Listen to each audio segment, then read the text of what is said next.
Hope all of you are doing well. Today we're learning Maseches, Kesubos, Daf Yud Beis, Amud Beis, and as well Daf Yud Gimel. Continuing our analysis of cases that have to deal with the Tainas Basulim and other iterations therein. So we're going to be starting now with a Mishnah at the bottom of Yud Beis Amud Aleph, speaking about the actual price of a Kesuba for an almana who is a Kohen or who is going to be married to a Kohen. Let's see what the Mishnah has to say. Achas almanas Yisrael v'achas almanas Kohanim. Doesn't matter, an almanas Yisrael or an almanas Kohen. The Gemara says, Ksubas almana, we treat her ksuba as 100. Interestingly, in regards to a non-almana, just a regular basula, the Gemara says, the Mishnah says, Bezdin shal kohanim hayu goven lebasula arba me'ozuz v'lomichu biyadam chachamim. That when it came to the women who were marrying kohanim, there was a discussion at one point to increase their ksuba from the normal 200 for a basula to 400, and the chachamim were okay with that. The kohanim, there is, even now we do treat them with a degree of greater respect. But it was a whole different ballgame, it seems. Back in the day, they were a class of their own citizens. So they were treated a little bit better than we treat them, and we probably should be treating Kohanim still better. The Gemara opens 5 lines from the bottom, Yud Beis Amud Aleph. Tano, we have one source in the Tanoim that reads, V'almanas Kohanim Ksubasa Masayim. That's against our Mishnah. Our Mishnah said 100. Here it says that the almana of a Kohen would be 200. What about our Mishnah? Achas almanas Yisrael v'achas almanas Kohanim ksubas almana. So how can we make such a distinction in our Mishnah? How can our Mishnah say that it's going to be 100 when we have a brisa at the opening of our Gemara that says 200? So Amar Rav Ashi, he said, Shtei takanos habu. There really were 2 levels to the takanos that took place here in regards to the pricing for the Kesubas almana. First and foremost, meikara takinu lebesula arba meozuzu lealmana mana. Initially, they had set the standard for kohanim. They had said it that the besula would have a ksuba for 400, and an almana who's going to be marrying a kohen, she would have a ksuba of 100. And then as we turn to the top of Daf Yud Beis Amud Beis, the Gemara says, since because there were women who were being mistreated, takinu lahen masa, because the women who were almanas only had one of 100, so that wasn't good. It didn't go over well because someone would rather marry a besula for 200 than an almana for 100. Therefore, takinu lahu masam. So then they changed the pricing of the almanas kohen to 200. And then keva dechazu de kaprishan minayu, since people were no longer willing to marry that person because still their ksuba, an almana, would have a ksuba of 200 an almanas kohen, but a besula would have a regular besula would also have 200. So then again, he'd still choose the besula over the beula. The amre ad nesivina an almanas kohanim nezel nesib besula bas Yisrael. I'd rather marry a Yisrael who's a besula than an almanas kohen who's a beula. So it says the Gemara, adrinu lemil sayu. Then they went back to their initial standards. That's why we have one source that says that an almanas kohen gets 200 in her ksuba, and another says that she only gets 100. We had said in our Mishnah, we're 4 lines down on Yud Beis Amud Beis, we had said in our Mishnah that Bezdin shel Kohanim, that they could change the pricing. Amar Rav Yehuda, Amar Shmuel, Lo Bezdin shel Kohanim bilvad amru. It wasn't only for Kohanim that people were allowed to up the pricing for their ksuba. Ella afilu mishpachos hamiyuchasos b'Yisrael. Any chashuva family, if they wanted to, they could up the ante. They could make the ksuba up to 400 if they so desire. I don't know if this is something that we do nowadays. I've never heard of someone having a ksuba over 200. I guess in theory it wouldn't be difficult to change. And it says the Gemara, if a family that's miyuchas and Yisrael, a chashuv, a family wants to change their ksuba, they're allowed to. Says the Gemara, that's not so simple because meisvei, we have a brisa. Now we had just said that a family that's Yisrael can up they can up the ksuba up to 400. But says the Gemara, not so simple. Meisvei, we have a brisa. What does the brisa say? The brisa says, that if a person wants to do like a kohen, then they can. Kigon, what does this brisa give as examples? Bas Yisrael kohen, ubas kohen Yisrael osin. That if it were to be that a Yisrael female were to marry a kohen, or a kohen female would marry Yisrael, then that's when we can up the ksuba. However, says the Gemara, that's only Bas Yisrael kohen ubas kohen Yisrael who de ikatzat kahuna. That's only true when at least one of the 2 parties, either the bride or the groom, that they are a kohen. That's when we can up the ante to 400. However, Aval asks the Gemara, Bas Yisrael li Yisrael lo. it's implied from the brisa that because the brisa only gives as examples couples where at least one party is a Kohen, so then that implies that if both parties are Yisraelim, that we should not be able to increase the ksuba to 400. So says the Gemara, Lomi boya kamer. Really, we're learning two phases. Lomi boya bas Yisrael Yisrael. Of course, when it comes to a bas Yisrael to a Yisrael, to lo matzi amar le iluye kama alinan lach, that because I'm a Kohen, he might argue, therefore you're getting something great out of me. No, he's a regular Yisrael. So for sure that's allowed. Aval bas Yisrael a Kohen. But maybe we would have thought that if a bas Yisrael marries a Kohen, to matzi amar la ilu yakama alina lach, you are getting something great from me as a Kohen. You can eat truma and other privileges that she gets from marrying a Kohen. Emelo, we might have thought that when it comes to a Kohen, we're not allowed to increase the ksuba kamash malon, that's not true. So the Gemara concludes that Ladina, a person is technically allowed to increase their ksuba to a greater amount. It doesn't seem that the number 400 in the Gemara is a specific number. It seems to be an arbitrary number, a number that's regularly used throughout Shas, but that is what the Gemara seems to conclude. Now, the Gemara we're about to learn now, the Mishnah that we're learning now, a third of the way down on Yud Beis Mid Beis, we've already seen quoted in another context, but this is really the appropriate location of that context that we learned yesterday. Hanose Esaisha, if a man marries a woman, below Matzala Basulim, they're intimate the first night, and he notices that there's no Basulim. He omeres Misha Erastani Nasti Benistachva Sadehu. She says, I was violated once we were already engaged. So it wasn't a Mekach Tos because you and I were halachically married, and then the next day, the next week, the next month, she says that she was violated. And v'nistach v'sadeu means that your field has flooded.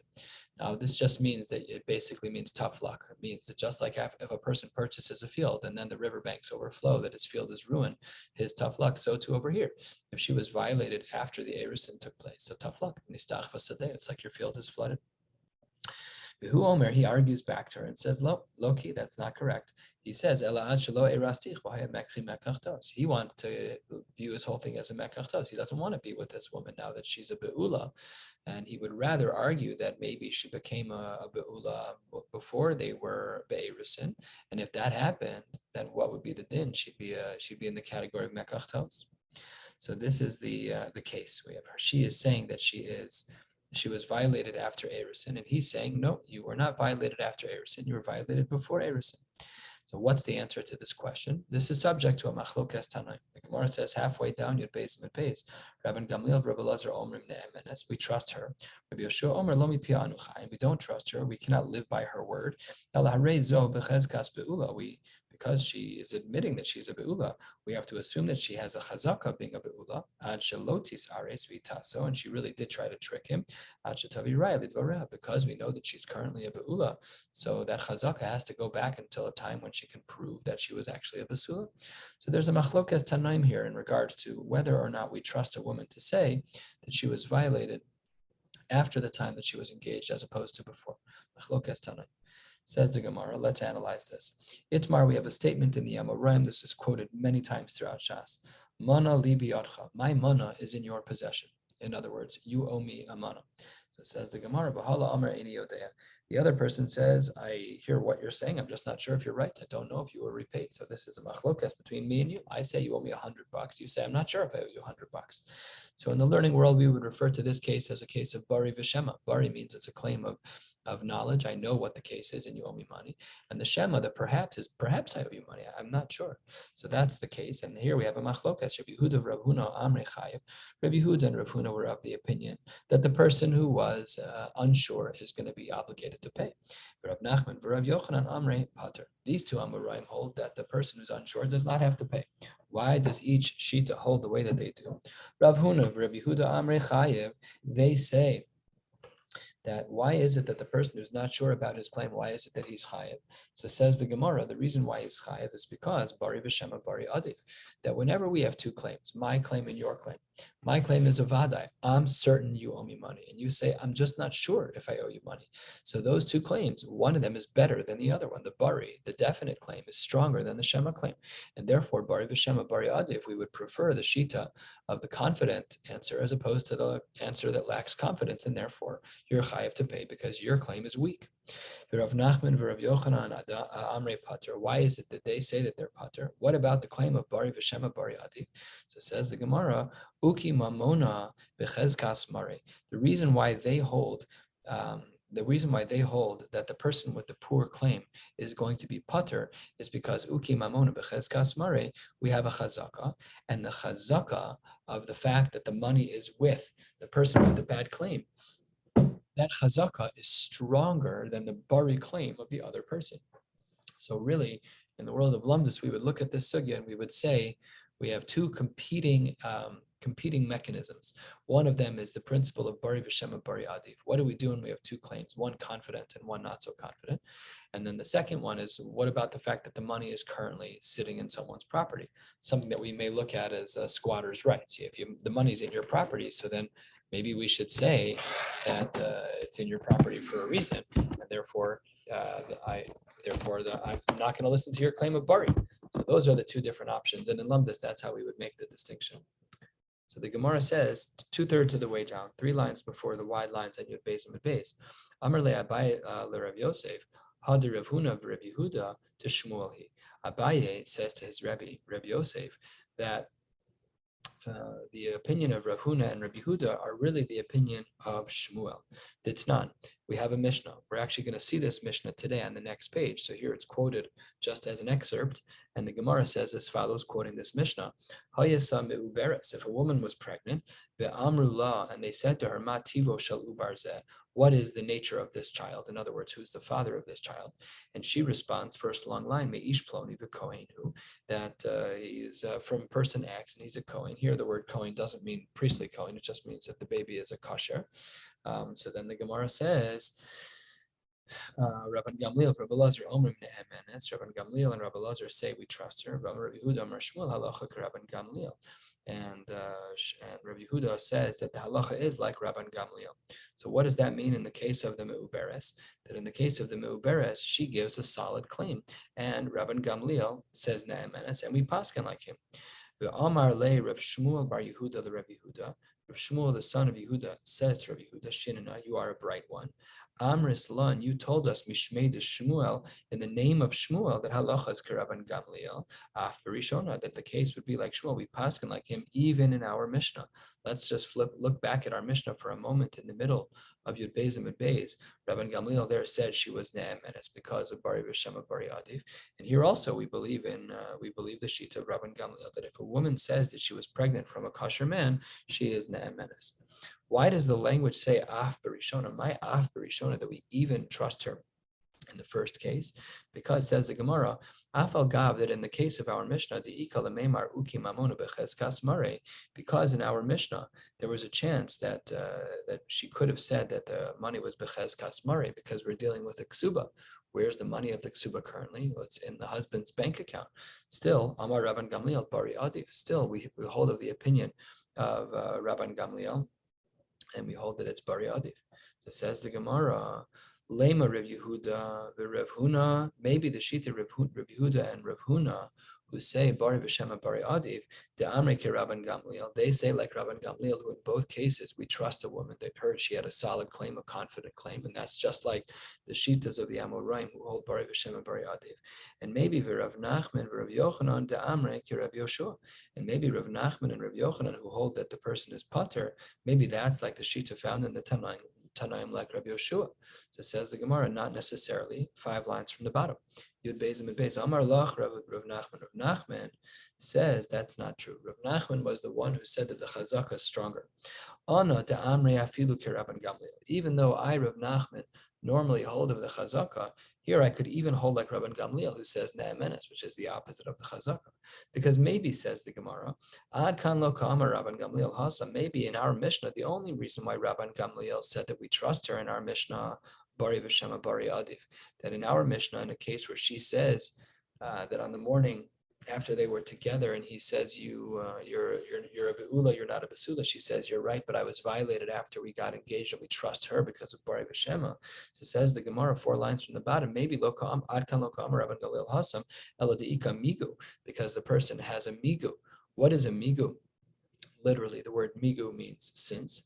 But more broadly throughout Shas, a migu is a svara of you should believe me because I said X when I could have said a better claim of Y. So there is an element of trust in that. If a person is saying, believe me that I'm telling you X because I could have lied to you and given you something that would have gotten me off the hook scot-free, therefore I must be telling the truth. And what is her migu? Her migu is that in our Mishnah, she said ne'anasti when she could have said mukas eitz, that she was injured instead of having been violated. And then the ksuba would be different. So therefore, Rav Nachman, who normally would have held in our Mishnah that she is not ne'eman because of the principle of uki mamona b'chezkas mare, here he would agree with Rabban Gamliel because the person has a migu. Aval hacha, but in the new case that we learned about, the case of the meuberes, so there, my migu ika, there is no migu to employ there. So maybe Rav Nachman really does hold like Rabban Gamliel, but in Rabban Gamliel's case, there was something unique. There was a case of migu. Inami, there's another possibility as to why it is that Rav Nachman is not arguing with Rabban Gamliel, why Rav Nachman is not the same as Rabbi Yoshua. Inami says the Gemara, Atkan lo kamar Rabban Gamliel hasam el davrinan ukma achazaka. She has a chazaka from her childhood that she was a besula. But this woman is pregnant. There's nothing to talk about. We know that she had tashma shavita. So says the Gemara, really we have to go back to this shita, which is hachanami mistabra kedekam shanina. We really do need to say, like we recommended earlier, to Rav Nachman, who to Amar ke Rabban Gamliel. We do need to say that Rav Nachman does hold like Rabban Gamliel, that he even holds like Rabban Gamliel in our case, like we were just suggesting, says the Gemara, because if we don't say that to Im Kain, if we don't say that, then Hilchas Kasha Hilchasa will end up with a stira, will end up with two sources that conflict. To Kaimalan Hilchasa Rav Nachman Bedine, as a general rule, we paskin like Rav Nachman when it comes to dine. Dine here is a reference to dine mamonis, that when it comes to financial issues, and Rav Nachman is one of the baalei plugta, he's one of the people with an opinion in regards to a discussion. So then we would typically follow the opinion of Rav Nachman. That's number one. Ugaha, Amar Rabbi Yehuda, Amar Shmuel Halacha, Rabban Gamliel. But here it wouldn't work out that way because here it seems to be that we hold like Rabban Gamliel, which is not the same as Rav Nachman. So therefore, it must be like our explanation that really we do hold like Rav Nachman, and Rav Nachman in this case also agrees to Rabban Gamliel. Otherwise, there would have been a stira within Rav Nachman. Therefore, says the Gemara, Lalav Shma Mina Kedemeshanina Shma Mina. It must therefore be like we said that Rav Nachman, while in general, when it comes to the lamdus of comparing Bari B'Shem Bari Adiv against Uki Mamona B'Chez Kasmare, he would say that Uki Mamona B'Chez Kasmare is more powerful. However, in this case, because we had a migu in our Mishnah in the middle of Daf Yud Beis Amud Beis, so therefore, because we had that migu, so therefore, it must be that in that case he held like Rabban Gamliel, and therefore the halacha across the board is like Rav Nachman B'Dinei, as our general rule is in Psak that we follow Rav Nachman when it comes to Dinei Mamonis. The next Mishnah is quite similar to the previous Mishnah, and we will see in the Gemara why it is that they were mentioned this way. The Mishnah writes on the top of Yud Gimel Amud Aleph, 4 lines down, if they're together that first night that they get married, and he notices that she doesn't have a basula. So what's her taina? They're having this conversation the next day, and he says, I see that you're not a basula. So she responds, you're right. He omeres mukas eitz ani. She says, I was injured. Who omer loki, that's not correct. Ella, drusas ishat, you've been trampled by a man. Trampled, a little bit of a strong language as mentioned yesterday. It means that she slept with a man. So there's a huge nafkamina between a mukas eitz and a woman who slept with a man. So says the Gemara, what if she claims that she's a mukas eitz and he claims that she's not a mukas eitz, but she's beula? She's a beula, she slept with a man. So this is a machlokas similar to the one we had previously. Rabban Gamliel, Rabbi Eliezer, Omer ne'emenes. Rabban Gamliel trusts her. We trust her opinion when she says mukas eitz. And Rabbi Yoshua Omer Lomi Piha Anuchai. We do not live by her word. In other words, we don't trust her. Ela Harezo Bechezkas Drusas Ish. We have to assume that she actually was a Drusas Ish, that she slept with someone. Achatovi Railet Vareha, until she's able to disprove that theory. Guilty until proven innocent. We assume that she slept with a man over being Mukas eitz. Ta'ana Saihu B'mai. What are the svaras for each of them? What's the core of the machlokas between them? This is a machlokas amoraim. The machlokas of Rabban Gamliel and Rabbi Eliezer on one side and Rabbi Yoshua on the other has two possible approaches in the amoraim. Here's version number one. at the open of the Gemara on Yud Gimel Amud Aleph. Rabbi Yochanan Amar, what they're arguing about is the volume of the ksuba b'masayim b'mana. They're discussing whether or not the ksuba would be 200 versus 100. Within this frame, the mukas eitz would be 200, and the beula, the drusas ish would be 100. Rabbi Elazar Amar b'mana v'lo klum. He says we're not talking about a ksuba of 200 versus 100. We're talking about a ksuba of 100 or 0. The mukas eitz being 100, and the drusas ish being 0. Says the Gemara, what's the svara for each of them? Rav Yochanan Amar b'masayim v'mana. Why is it that Rav Yochanan says that the machlokes between Rabban Gamliel and Rabbi Eliezer on one side and Rabbi Yoshua on the other is about 200 versus 100? That's because Savar Laki Rav Meir Damar Bein Hikir Ba Uvein Lo Hikir Ba Masayim. This is the reason why Rabbi Yochanan learns this way is because Rabbi Yochanan follows the party line of Rav Meir, like we saw yesterday, that if a man knew about it, or even if a man didn't know about it, if she's a mukas eitz and we can prove it, then the kesuba is 200. So therefore, it must be that our Mishnah, where Rabban Gamliel and who's his counterpart, Rabban Gamliel and Rabbi Eliezer say that she's ne'emenes, so that keeps her kesuba at 200, and the lower case, where according to Rabbi Yoshua, would be 100. So that's how Rabbi Yochanan understands the machlokas between Tanoim and our Mishnah at the top of Yud Gimel Amud Aleph. However, Rabbi Eliezer, who holds that the machlokas is whether or not the ksuba is 100 or 0 for a mukas eitz and drusas ish respectively. So says the Gemara of Rabbi Eliezer, quarter of the way down, Amar Omer b'mana v'lo klum. Why? Savar Laki Rabbanan. He holds like the Rabbanan against the sheet of Rav Meir that we saw yesterday. What did the Rabbanan hold? The Amre, they were of the opinion that in regards to a mukas eitz, bein hikir ba, bein lo hikir ba, mana. So, in other words, the way that Rav Yochanan and Rav Elazar look at our Mishnah is based on the party lines of Rav Meir and the Rabbanan from the brayso that we learned yesterday. That's how they understand things. Now the Gemara is going to throw a couple of questions at this machlokas, and then we'll get to yet another new Mishnah for today. We understand that Rabbi Elazar follows the party line of the Rabbanon, and therefore he cannot hold like Rabbi Yochanan. Ella, says the Gemara, Rabbi Yochanan, my time lo amar ki Rabbi Elazar. But why is it that Rabbi Yochanan can't hold like Rabbi Elazar? Says the Gemara, he has a perfect svara why he can't hold like Rabbi Elazar. Because Kasavar, he holds of another source that we saw yesterday or 2 days ago, that that if a man marries a woman under the assumption that she was a virgin, and it turns out she's not, the din is yesh lak subamana. If that Mishnah is true, and Rabbi Yochanan holds like that Mishnah, then hacha hu ka'amar mana, he ka'amar mana. Then it seems like their machlokes is between 100 and 100. It seems like there's no machlokes, in other words, because if we hold that marriage under the assumption of Basula and Beula is 100 and Mukas Eitz is 100, then we don't even have a machlokas in our Mishnah. So Rabbi Yochanan has an impossibility. That's why he has to hold the way that he does. So therefore, Ma'ika bein taina didela taina dida. So therefore, Rabbi Yochanan holds the way that he does. Then the Gemara asks as follows. We're a third of the way down, a little bit more than a third of the way down, heading toward the next Mishnah. Bishlam the Rabbi Elazar. I understand Rabbi Elazar's opinion as we saw above, that the machlokas in our Mishnah at the top of the page is between a mukas eitz and a drusas ish, with a ksuba of either 100 or 0 respectively. I understand. Hainu de ketani tarte. That's why we have two Mishnahs, one after the other. The Mishnah that we learned on Yud Beis Amud Beis, and this Mishnah on the top of Yud Gimel Amud Aleph. Chada la'afu came into Rami Bar Chama. One is to preclude a sheet of Rami Bar Chama that we saw yesterday, that a mukas eitz gets 0. We don't pass in that way. The Chada, and another Mishnah is la'afu came into Rab Chia Bar Avin Amar Rav Sheshes, to reject the sheet that of Rab Chia Bar Avin. That our Mishnah seems to exclude him from getting mana.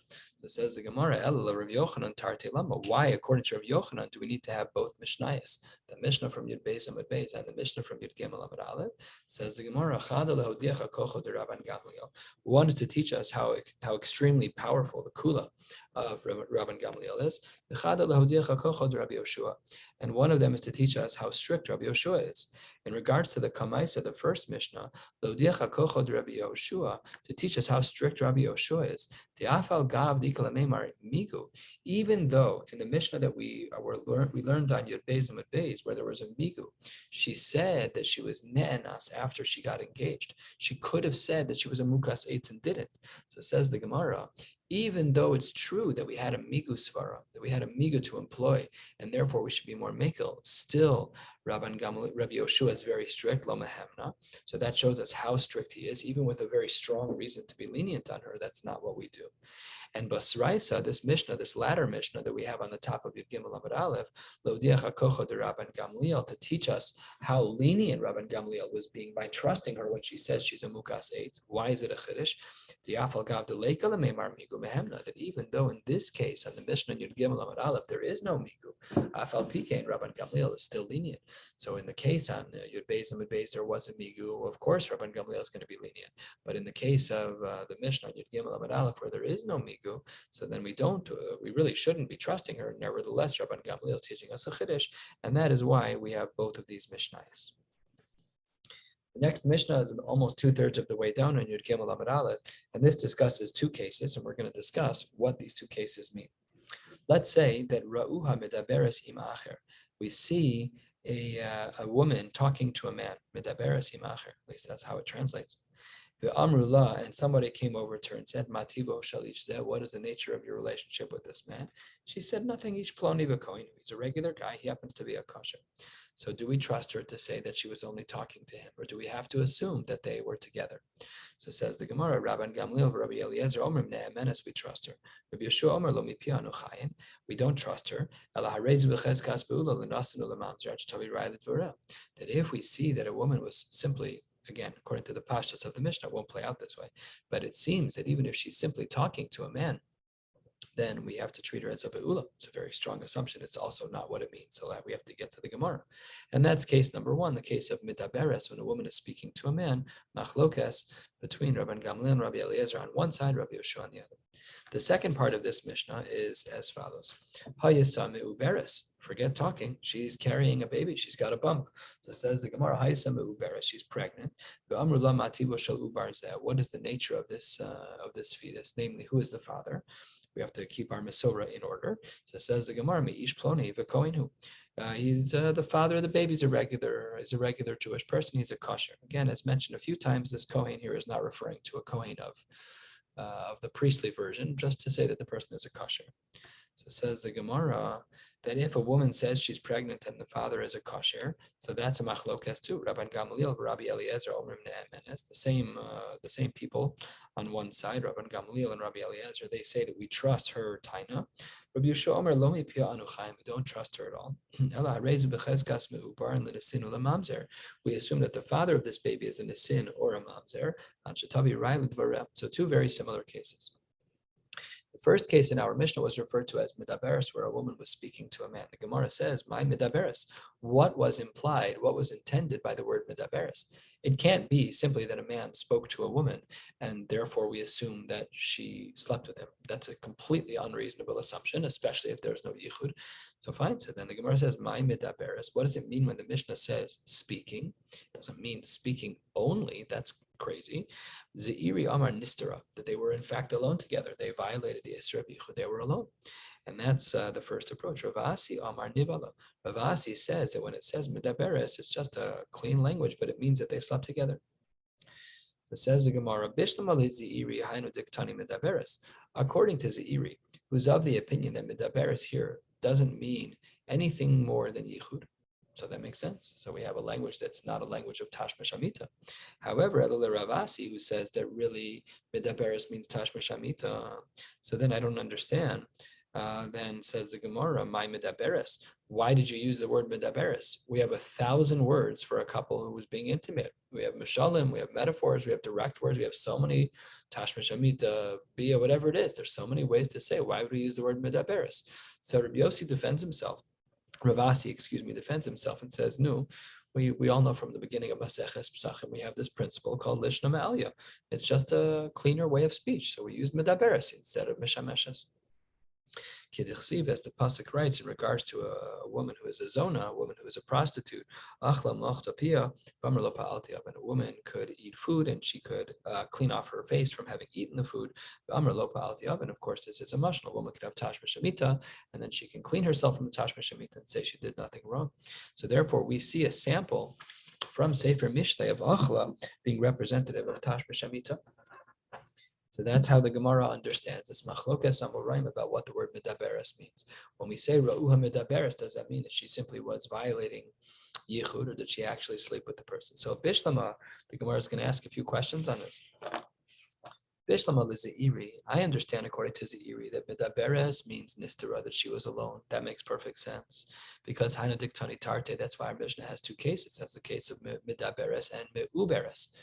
One is talking about one type of scenario where there's no Tashma Shemitah. And obviously, if she's a Meuberes, the second case is talking about where there is Tashma Shemitah. That's Kaftor Baferach. It makes it very easy to understand the sheet of Zairi. Ella, first of the very long lines, 6 lines from the bottom of Yud Gimel Amud Aleph, moving along. We're going to be moving about 2/3 of the way down on Yud Gimel Amud Beis, and then we'll stop. So then, but according to Zairi, he says that according to Rav Asi, Tarte Lamali. If Rav Asi is of the opinion that Midaberes actually means Tashma Shemitah, so then what's the difference in the ratio when Midaberes means Tashma Shemitah and the Seifa when she's pregnant from Tashma Shemitah? Then the two cases are identical. Says the Gemara, not true.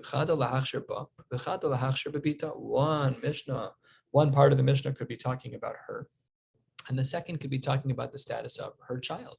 So the first part of the Mishnah is talking about her, and when it says Meuberes, it's talking about her child. Says the Gemara, well, that's all well and good. That's all well and good according to the Shita that both she and her child are considered ksherim. But there are Shitas that hold that while the mother is fine, but the daughter is not a kosher, so then this answer doesn't work at all. Says the Gemara, Ravasi, Samar, Ledivrik, Kimando Amar, Ledivri Machshir Ba, Machshir Bebita.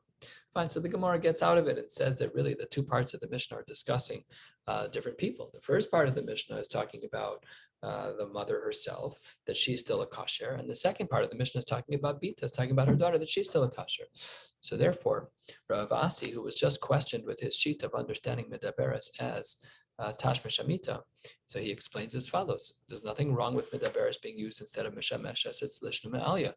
If the Reisha is talking about with Tashma Shemitah and the Seifa is talking about a woman who's pregnant, obviously they had Tashma Shemitah. So then why do we need the Reisha and the Seifa? The Gemara says the Reisha is talking about the mother, the Seifa is talking about the daughter. Next question, 3 lines from the bottom. Yud Gimel Amud Aleph. Amarle Rav Papa le'Abaye. Rav Papa says to Abaye, Le'Zeiri de Amar Mai Medaberes Nistera. According to Zeiri, who holds that when our Mishnah on the 2/3 of the way down in Yud Gimel Amud Aleph says that Midaberes means Nisra, that she was alone with him, then that's a problem. But Rabbi Yeshua lo mehemno, and Rabbi Yeshua in our Mishnah says that we don't believe her. How can that be? Ha'amar Rav malkin ala yichud ve'ein osrin al hayichud. We have a statement from Rav. Rav taught something, and what did Rav teach? That yes, if a person goes into yichud, it's a lav, they get a punishment, they get malkos, because lav sheyesh bo Maisa has a punishment. Nearly all of them do, at least. Of course, there are exceptions, but here, when there's yichud, she gets malkos. But ve'in osrin al hayichud. However, when one gets malkos, it doesn't asr them to anyone. But that's a stira. If what Rav is saying is true, that it doesn't asr them to anyone, then why would Rabbi Yeshua say in our Mishnah, in the Reisha of our Mishnah, why would we have a case scenario where Rabbi Yeshua would say that she's problematic for having been bistira? Because that's what he says in our Mishnah, that Ad Shetavi Raya, we treat her as a Be'ula, even though they were only Be'yichud. So which one is it? So it says the Gemara, Lema perhaps, to Lo Rabbi Yeshua. Maybe Rav's Shita, the one that's quoted here 2 lines from the bottom, that Ein Osrin Al Yichud is not like Rabbi Yeshua. Says the Gemara, it's not true. Filu Tema, maybe we could even say that Rav's comment of Ein Osrin Al Yichud is still correct, even though our Mishnah is strict. Filu Tema Rabbi Yeshua, Ma Le'asu B'Yuchsin. They were more strict when it came to Yuchsin. In other words, when they were dealing with anything about Kohanim, anything of the sort, because we didn't want there to be any problems with the kahuna, that they should, God forbid, marry someone who they shouldn't marry. So therefore, we were more strict, and we said in our Mishnah, like Rabbi Yeshua, that even if a woman was simply beyichud, that she is not allowed to marry a Kohen. That's a very strict line. Next question of the Gemara, Meisvei, we have another question. If we see that a woman goes to be alone with a man, very important Rashi before we turn the page. Rashi says, Mashma yichud be'alma, yichud alone without tashma shemitah. So if we see that a woman is alone with a man, turning to the top of Yud Gimel Amud Beis, or perhaps lechurba, or she's alone with him in a desolate place, Rashi says, and here we assume stama lebeila shu makom lezonos, that's where the inappropriate women hung out. They hung out in a place where it was desolate. It's fine.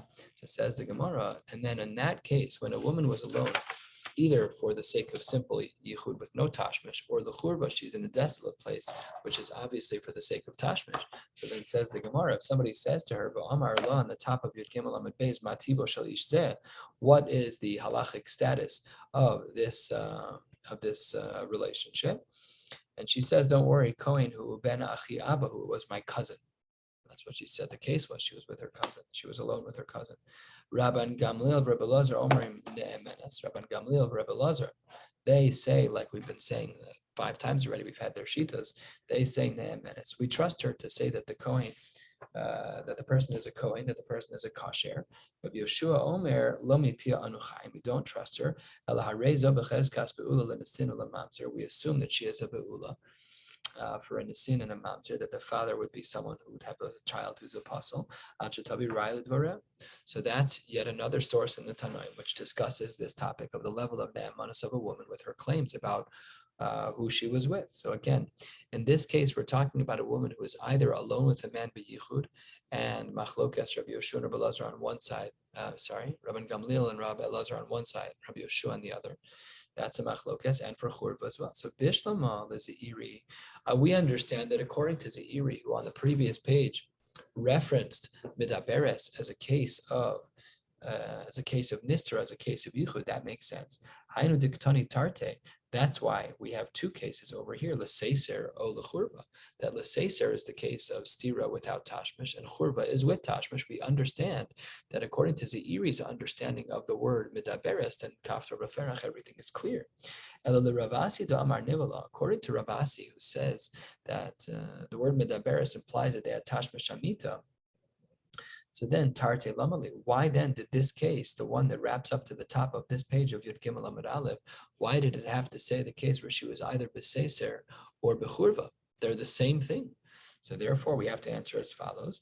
Chadaktani Leseser de Churva. It really was one thing listed in the brisa, and we have a textual issue with our brisa. It shouldn't have said Leseser o lechurva as different cases, but rather, says the Gemara, that how would Ravasi want to rewrite our Mishnah, Leseser de churva, to say that it's really one topic, and it was only talking about tashmish amita. The Gemara pushes back and says that's simply not the text that we have of this brisa. You can't rewrite this one. It's too clear that it was actually written this way. So says the Gemara, you're right. There's 2 different types of churba, splitting yet another hair. A churba is a place that's desolate, but there are desolate places that are located in desolate places, or there are desolate places that are located on the fringe of a non-desolate place, and that's the distinction being made here. It says the Gemara 12 lines down, we actually need both of these types of churba. And the Gemara explains as follows. If we're talking about a place that's desolate, but it's close to the city, so there, that's where Rabban Gamliel would say that we trust her, that when she's in a churva, we trust her. Why? Because most of the people who live in her city were under the assumption that she lives in a frum city. Most of the people are Yiddish men. So yes, she's pregnant, that's true, but she's probably pregnant from a kosher man, because kol de parish meruba parish. We assume that if a woman got pregnant from someone, that it's from a place of rove, if she got pregnant in her city, and her city is mostly Jews. So kol de parish meruba parish. However, aval churba de dabra, maybe Rabban Gamliel would change his mind. If it's a churba de dabra, if you have a churba that's out in the wild, it's nowhere near civilization, derov psulim etzla, most people she has access to there are psulim. So then, ema modu leil Rabbi Yeshua, maybe Rabban Gamliel would acquiesce and agree with the more strict opinion of Rabbi Yeshua. But if we only had that other case, the case of the churba de dabra, so then Be'ahikama Rabbi Yeshua, only there, that's Rabbi Yeshua was strict, because most of the people who live there they're all psulim. Aval beha, but had it been that he was referencing a case of churba de mata, where it's a place that's on the edge of the actual city, aval beha imamodu le Rabban Gamliel, maybe Rabbi Yeshua would agree to the opinion of Rabban Gamliel. Tzricha, therefore we need both cases. Fine, very well. Another question on this. The Gemara says, Meisve, Zo edus sha'isha kshirala. We do trust women when it comes to edus about herself. Rabbi Yeshua Omer, Eina ne'emenes, she's not ne'eman. And Rabbi Yeshua pushes his point. Amar lahem Rabbi Yeshua. Don't you agree with me? That